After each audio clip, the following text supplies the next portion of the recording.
Laakso ja Rekola ja kaikki on viivalla ja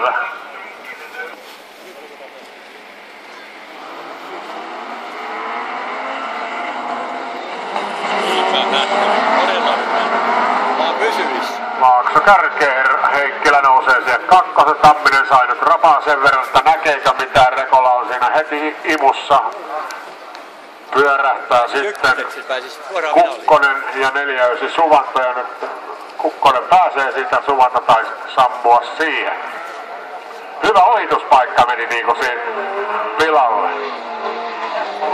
Rekola nousee siihen kolmospaikalle, onko siellä eturengas sitten tyhjä tuolla Tammisella? Ei käy, vettä on saanut. Suvanto tulee keskeyttää autosta ulos, tuplaliput pystyssä.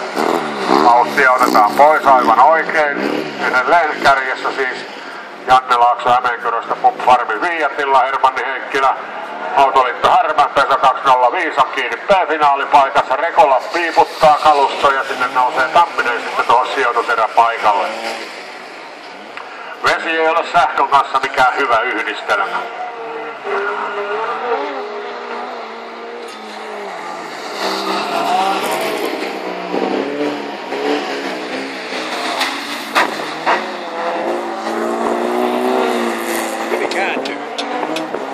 Joo.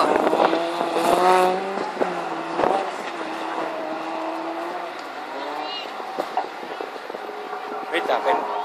Kyllä se vielä tulee. Tamminen kolmantena tiukasti sieltä sitten Kukkonen yrittää haastaa, mutta saattaa, että matka loppuu kesken. Ja Rekolakin sai laitteet tulille, mutta Laakso meni A-finaaliin. Heikkilä B-finaaliin. Joo, kyllä se vaan saattaa, että Kukkonen ohittaa tuon. Vaan nyt lipulla ei ohittas. No ei kerkiä enää. Ja